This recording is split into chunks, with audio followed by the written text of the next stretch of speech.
AI is moving so incredibly fast, it could soon develop and completely improve itself without a single human in the loop. And he's calling it a brake pedal problem. Now, there's a few things I kind of disagree with, or at least I'm hesitating. The other thing, which is kind of interesting, is really the idea of this brake pedal problem. We've had this problem for years. In 2020, 10 years ago, when I started investing in AI, I was thinking about this. Good morning and welcome back to the Automated TV. I'm Teklo, your host on the show. And again, thank you for all the subscribers. We didn't hit 150 throughout this weekend, but hopefully we'll get 150 this week. So please like, comment, subscribe, let us know, engage with this broadcast and the show, and hopefully, we'll let you know a lot about what's going on, what's happening. Got a bit of a cough over the weekend, just kind of kids, easy to get kind of issues and stuff. So we're gonna have a drink, as I always do, beside me. Jasmine Americano, very, very good. Again, hopefully you had a great weekend. I play a lot of rugby, so very, very happy this weekend myself. And just to make sure everything looks good. Okay, let's get started. All right, so we're gonna talk a little bit about, not ChatGPT, Anthropic. I was gonna say ChatGPT, but this is not about ChatGPT just yet. We're talking about Anthropic. Jack Clark, the co-founder of the massively famous AI startup Anthropic, just sat down with BBC's Newsnight and dropped a warning so blunt it makes us sit straight. So he's basically saying that AI is moving so incredibly fast, it could soon develop and completely improve itself without a single human in the loop. And he's calling it a brake pedal problem. So he's saying that right now they are, it's recursive self-improvement. AI system could one day write its own code updates, making itself smarter and more powerful faster than any human researcher could ever keep up with or even comprehend. And we didn't actually cover it here, but he's also calling for a moratorium of AI development because of this particular fact. Now, there's a few things I kind of disagree with, or at least I'm hesitating. One is, how many co-founders are there? Anthropic was founded in 2029, alongside siblings Dario and Daniela, but there just seems to be lots of co-founders around, right? There's the Pope co-founder. There's the one that actually did an address with the Pope. There's one that also did an address with somebody else. And then I think Jerry Clark, or what's his name again? Jack Clark. So it happens a lot in Silicon Valley startups, right? You've got maybe a core team of founders, and you've got a bunch of co-founders, and oftentimes that bunch of co-founders could be like 10, 15, 20 even. I believe at Skype, they had a core team of 5 founders, 6 maybe even. I believe it was like 4 Estonians, 3 or 4 Estonians, 1 Danish, 1 Norwegian, and 1 Swedish. But then you had a bunch of co-founders around, and it was like more than 10. So I think it might be something like that, because I was getting confused at all these co-founders that are just coming out and just talking a bunch of stuff in PR. I think the other thing, which is kind of interesting, is really the idea of this brake pedal problem, right? A moratorium, asking for something, a pause. We've had this problem for years. In 2020, 10 years ago, when I started investing in AI, I was thinking about this. And I believe Jan Tallinn, with his Future of Life Institute and his work about kind of advancements in AI and what it could mean, he had called for a moratorium, I believe, in the New York Times with Diane LeCun and other AI experts. And so we've been actually, and then Download Show, government's calling for moratorium. So we've actually had discussions about moratoriums for a long time. This should have been a known issue about this. So I'm not quite sure what's going on. I'm not quite sure why all of a sudden he just discovered this is a problem, and that, there's this eventuality of AI improving itself. We've known this theoretically for a long time. So he and Anthropic should have actually developed systems around it to prevent this. So I think it's a marketing stunt rather than actually anything that's factual. And so that's my own personal analysis of the issue. So don't get scared, don't get alarmed. but I do wonder why he's been saying that and why is it suddenly news all of a sudden at this moment. Okay, next section. What we've got ChatGPT upgraded its memory so it can stop forgetting you exist. So ChatGPT just got a serious memory glow up. So they've been developing a background process that literally they're calling it dreaming. This feature lets ChatGPT quietly piece together random information from multiple past conversations without needing to explicitly tell it to remember something. Think of it like your chatbot doing its homework and obsessing over your conversations while you sleep. It's cute, slightly creepy, honestly very useful. So basically, back in 2024, when they had the memory function, it was pretty bare bones. You had to be very obvious. It needed repetitive instructions about recalling memory. But now it's part of this whole journey anyway. ChatGPT can now generate a highly readable memory summary that you can check, update, and complete control at any time. You can also tell ChatGPT exactly what you should know, and it kind of remembers from everything. Let's see. For example, if you chat about photography weeks ago, you mentioned your specific camera, ChatGPT will automatically factor in the next time you ask for random gear recommendations. So paid subscribers, your offers, Plus and Pro users in the US get the upgrade starting June 4th, and free users start building memories along the dreaming process for the very first time soon. Look, I've noticed that ChatGPT was better at memory anyway.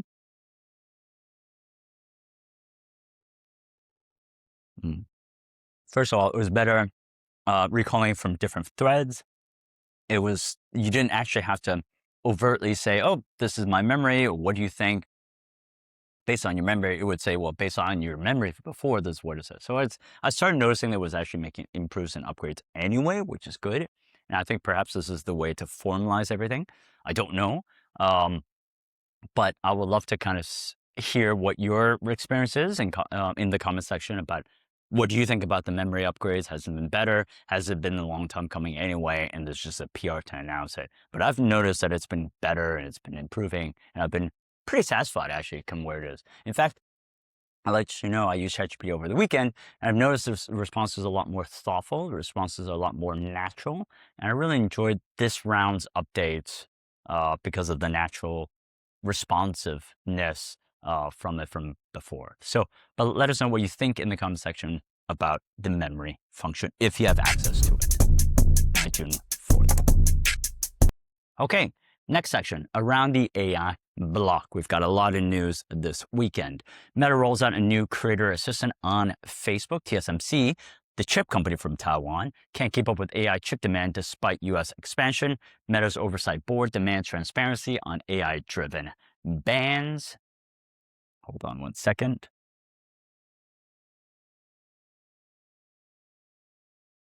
U.S. House lawmakers released draft bill to regulate AI. Anthropic just gave investors one more reason to avoid the SpaceX IPO. Apple improves Poke as the first AI agent on its messages for business platform. Canada Prime Minister Mark Carney announces questionable national AI strategy. Warner summons NVIDIA CEO to Senate over China chip sales. And Wire found code from an unreleased facial recognition feature in Meta's AI app. So there's a lot of news. Let's actually dissect it one by one. Well, not everything. Let's take a look at TSMC can't keep with the AI chip demand. TechBuzz article, TSMC can't keep up with AI chip demand despite U.S. expansion. So TSMC stands for Taiwan Semiconductor Manufacturing Company, the world's largest chip maker and the company behind pretty much all the AI processors. They're based in Taiwan, but expanded to Arizona in the U.S. because of just to minimize the risk of actually the China-Taiwan conflict, so that actually they have some operations in the U.S. Now, why are they struggling to meet surging demand? Let's see, which is not good. Customer demand is so high, we can only support so much, CEO C.C. Wei told shareholders Thursday. We are doing our best to ensure TSMC does not become a bottleneck. So what's the issue, right? Ultimately, it's a supply constraint. Bloomberg reports the supply constraints could persist for years, not quarters. That's a timeline will force major companies to rethink their AI deployment issues. The semiconductor bottleneck compounds what's already becoming a full-blown AI infrastructure crisis. The industry is simultaneously grappling with what analysts are called Ramageddon, a severe shortage of RAM and NAND flash memory that's driving prices through the roof and constraining everything from smartphones to data center servers. So we know that it's actually not necessarily a TSMC issue. It is also the fact that there is memory shortage and just supply chain isn't there. So that's good to know. It's not TSMC's fault. It's the supply chain fault. Now, part of this is because of the Iran war. Prices are increased. Shipping is harder. So there's a lot of issues around that as well. So I can kind of understand, but it's good to anticipate that, knowing that there are potentially issues coming up. Okay, so let's take a look at Meta's oversight board demands transparency on AI-driven bias. It's a TechBuzz article. Meta's independent oversight board just dropped a stinging critique of how the social media giant handles account bans, calling out fundamental gaps in due process and transparency. The board is now pushing Meta to come clean about how AI systems factor into content moderation decisions. A black box that left millions of users in the dark about why their accounts suddenly vanish. I use a lot of Instagram and Facebook. I haven't noticed that my account actually had vanished, or I hadn't heard of anybody that had done that or had that happen to them before.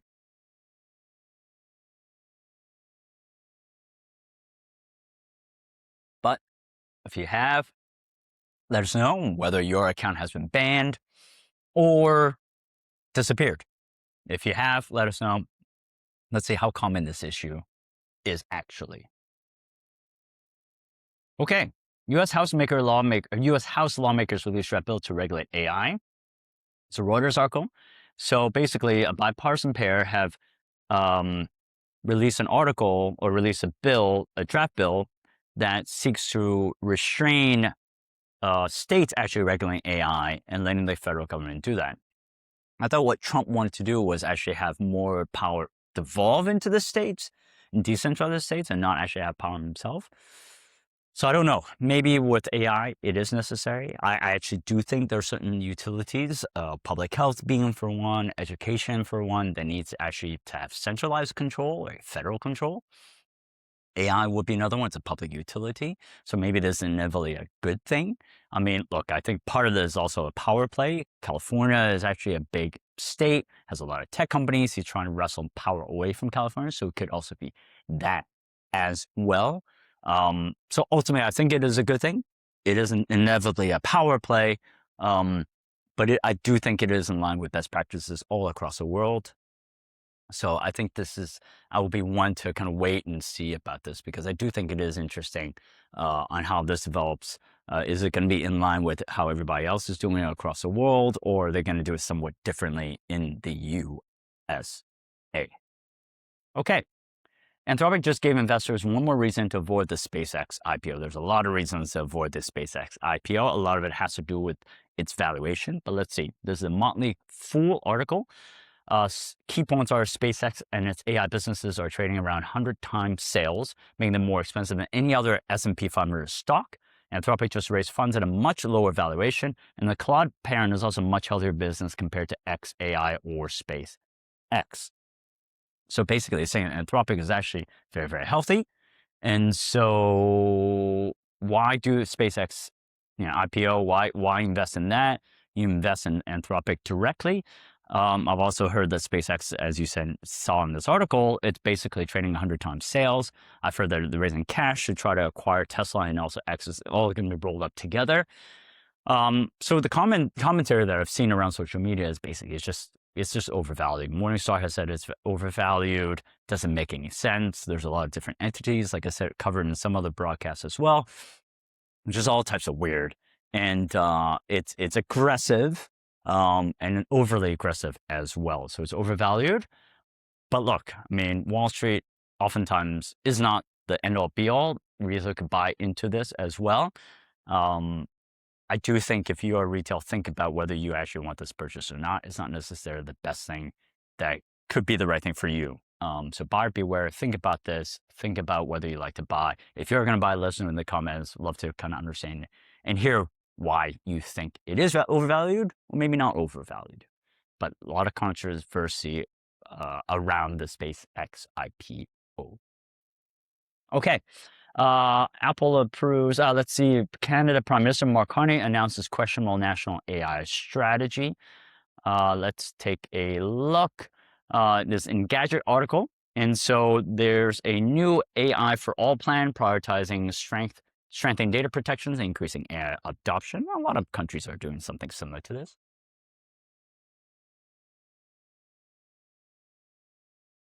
It will guide Canada's next 5 years of legislation and infrastructure investment. So let's see, let's take a look. It will build Canadians' trust in AI, increasing AI adoption, and investing in the foundations of AI technologies built and hosted and run in Canada. Strengthen protections for Canadians' personal information, including against harmful practices such as deepfakes and surveillance pricing. Is established a plan to establish a national AI literacy initiative to provide free entry-level AI training, and commits to offering access to trusted AI agents for every post-secondary student.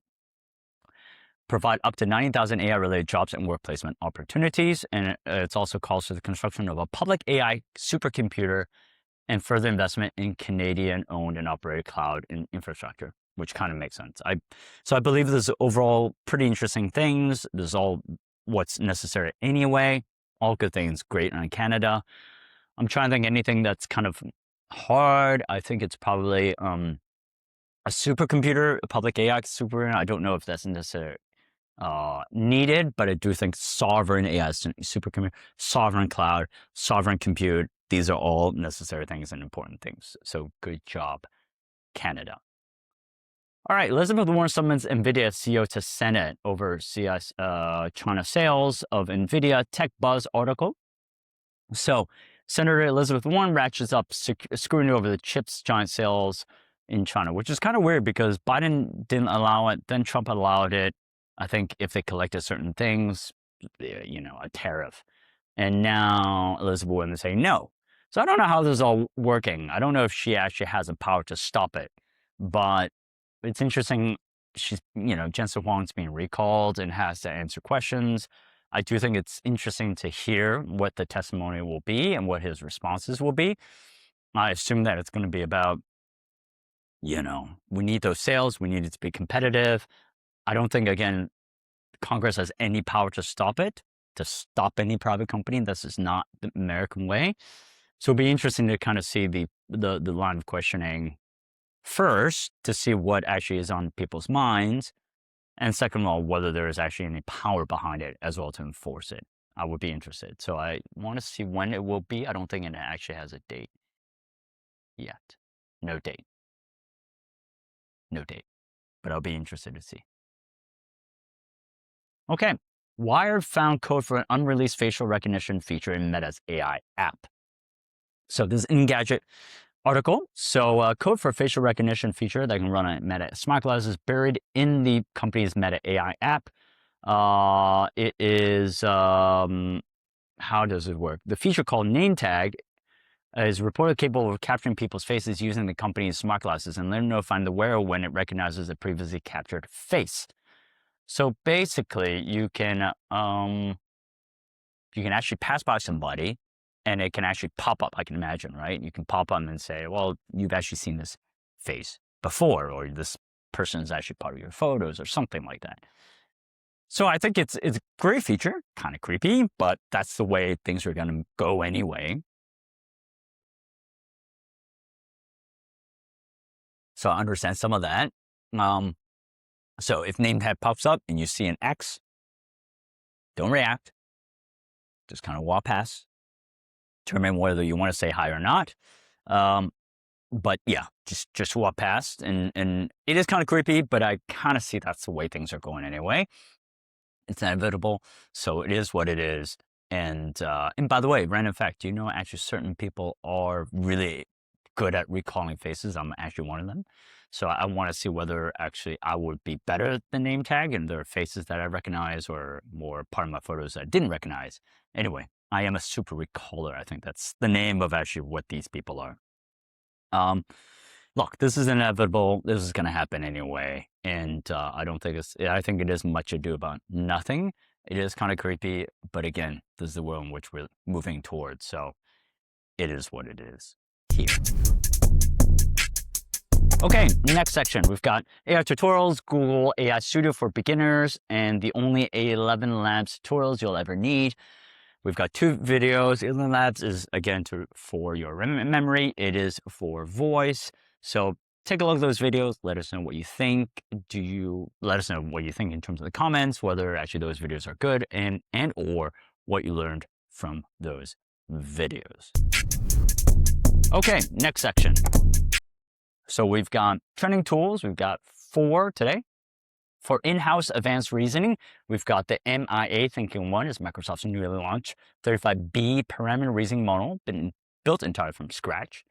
And it delivers ultra-efficient, low-token cost logic that actively rivals top-tier models on complex coding. For on-the-go vibe coding, Waka is a mobile-first conversational app builder that turns natural language descriptions into live software. This is pretty cool because then you can basically, as you're going to place on Uber, right, you can start vibe coding, which is kind of cool. It's great for kids. For neural state modification, Prophetic Dual is a consumer neurostimulation headband designed to safely induce and stabilize lucid dreaming, which is kind of cool. I don't know about intrusive devices like that. I'm not a Brian Johnson. I don't want to hack my sleep 100%. I've got an Oura ring that tracks my sleep, and that's all I need. I don't need to stimulate lucid dreaming and have all these funky things when I'm sleeping. It's uncomfortable. Not for me. But interesting if you're into the Brian Johnson, biohacking stuff. And for rapid cinematic motion, Miraga AI is a lightweight image to video generation app built for instant social and narrative production. I don't know what narrative production means. It means storytelling and photo editing and all that type of jazz, kind of like Canva. But interesting. For me, I think Waka is probably the more interesting stuff. But anyway, let us know what you think about these tools, whether you like it or not. If you're giving it for a spin, let us know in the comment section below and let people know which one is good and which one you prefer. Okay, last section, AI work of the day, how to become AI famous in 2026. Now, top brands are now pivoting away from SEO and search engine optimization to GEO, generative engine optimization.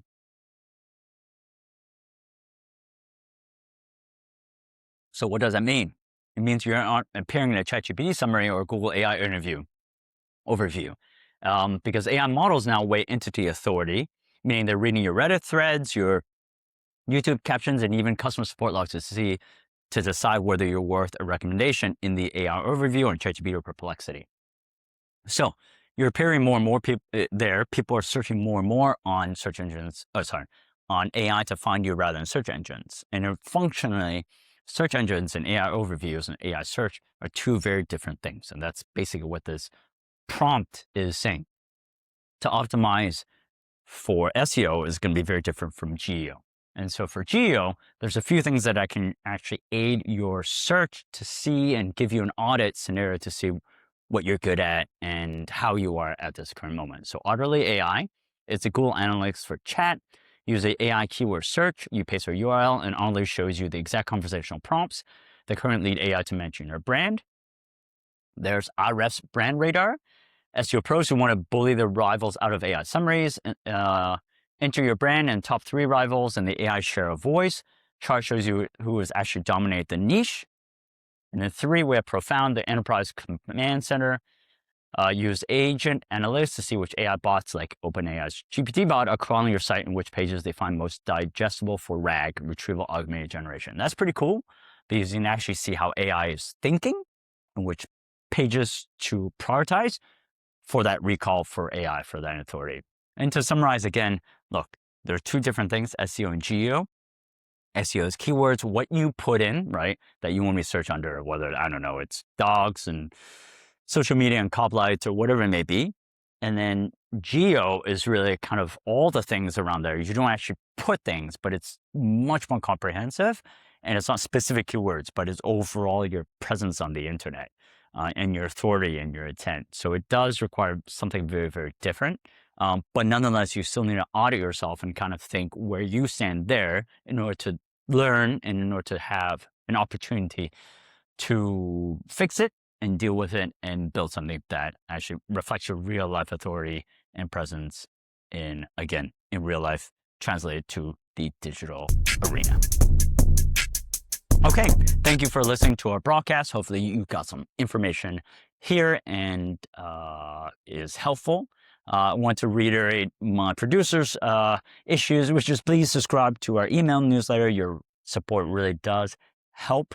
And any like, comment, subscribe also helps the broadcast as well. So please do that. And we'll see you in tomorrow's broadcast.